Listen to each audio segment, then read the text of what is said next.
जय हिंद साथियों। आरोपी विसंगतियों की सभी मांग प्रधानमंत्री जी के पास तक पहुंची। सिपाही से लेके सूबेदार मेजर, ऑनरी लेफ्टिनेंट से लेके ऑनरी कैप्टन तक और लेफ्टिनेंट से लेके जनरल रैंक, कितना अंतर है समझें ये जो टेबल है इसके साथ। वीडियो शुरू करूं उससे पहले मेरा आपसे अनुरोध रहेगा, चैनल में पहली बार विजिट कर रहे हैं तो चैनल को सब्सक्राइब करते हुए बेल आइकन की घंटी जरूर दबा। तो चलो शुरू करते हैं। जैसे ही आप स्क्रीन में देख पा रहे हैं, एक लेटर है। 6 अगस्त रामलीला मैदान में विशाल रैली हुई और यह पूर्व सैनिकों के लिए एक ऐतिहासिक मानी जा रही है। इस सैनिक एकता के साथ United front of ex serviceman संगठन की तरफ से आरोपी विसंगतियों पर एक लेटर भेजा गया, जिसमें आप देख पा रहे होंगे एड्रेस टू इन्होंने ऑनरेबल प्राइम मिनिस्टर को किया है और ऑनरेबल रक्षा मंत्री जी और ऑनरेबल सेक्रेटरी DSW। सब्जेक्ट आपके सामने है। इन्होंने लिखा आरोपी anomalies and other demands. Respected sir. आगे इन्होंने कहा कि विनम्र पूर्वक एक पत्र लिखा गया है, जिसमें यह पत्र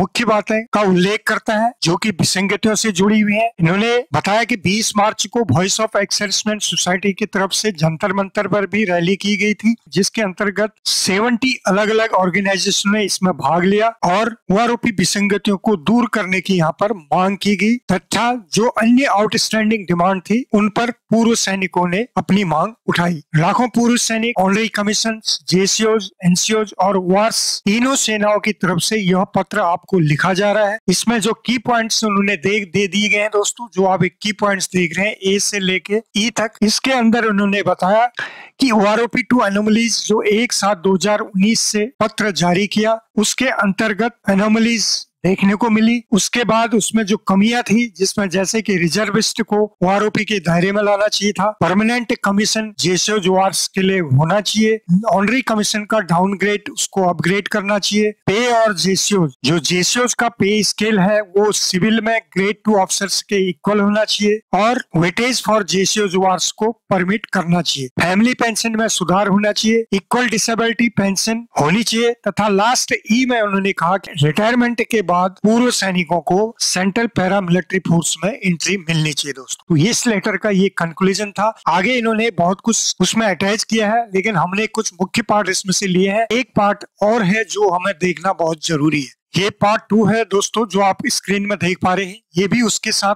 अटैच करके दिया गया है, जो कि बहुत इंपॉर्टेंट पार्ट है, जिसमें बहुत बढ़िया तरीके से समझाया गया है कि JCO वार्स और ऑनरी को परसेंटेज के हिसाब से इन कंपेरिजन टू ऑफिसर्स कितना घाटा हुआ है, वो सारा कुछ इसके अंदर समझाया गया। तो वो हम थोड़ा समझ लेते हैं। जैसे यहाँ पर आप देख पा रहे हैं, आरोपी टेबल JCO वार्स आर गेटिंग मेरिली 21.77% से 28.61% तक यहाँ पर दिया गया और इसके अंदर इन्होंने ये देख पा रहे हैं कॉलम 1 में सिपाही से लेके चीफ ऑफ आर्मी स्टाफ तक यहाँ पर रैंक वाइज दिया गया है। पे मैट्रिक्स से लेवल की बात करें जो 7th CPC ने जारी किए थे, जैसे कि सिपाही L3 में आता है और लास्ट जनरल साहब L18 में आता है। उसके बाद जो पे स्केल और लेवल जो आपने देखे टेबल के अंदर ये दिए गए हैं। उसके बाद पेंशन विद इफेक्ट जो 1/7/2019 से अंडर आरोपी 2 रिवीजन जो हुआ, उसमें क्या क्या हमें मिला था वो सारा कुछ यहाँ पर आप रैंक वाइज देख सकते हैं। लेकिन इसमें हमने समझना है परसेंटेज के हिसाब से, जो कि जल्दी इसमें समझ में आ जाएगा। जैसे कि आप present percentage pension of maximum of पे स्केल से ये लिया गया है।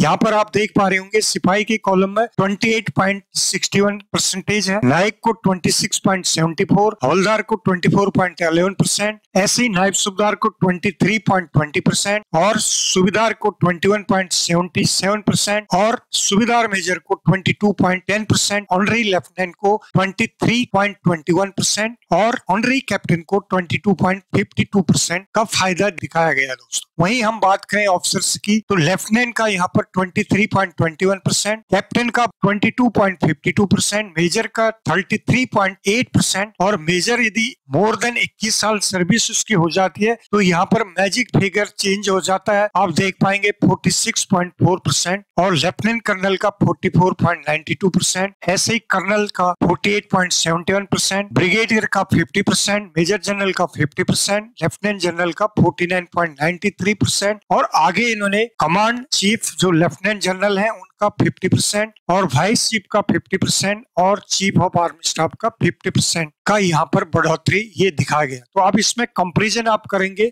सिपाही से लेके ऑनरी कैप्टन तक, तो बहुत कम आपको यहाँ पर इस कॉलम में देखने को मिलेगा। वहीं इस कॉलम में आप खुद देख पा रहे हैं कि कितना यहाँ पर परसेंटेज के हिसाब से बढ़त हुई। और इन कंपैरिजन आप यहाँ पर रिवीजन जो देखना चाहें तो अपने रैंक के हिसाब से यहाँ पर आप सारा कुछ इस टेबल के अंदर देख सकते हैं दोस्तों। तो ये जो अनोमलीज है ये सरकार के पास टेबल के साथ इसको समझाने की कोशिश की गई है कि ताकि वो हर रैंक को समझ सकें क्या उसको मिला और क्या उसको नुकसान हुआ है। तो ये थी जानकारी। यदि जानकारी ठीक लगी वीडियो को लाइक शेयर जरूर करें। जय हिंद, जय भारत।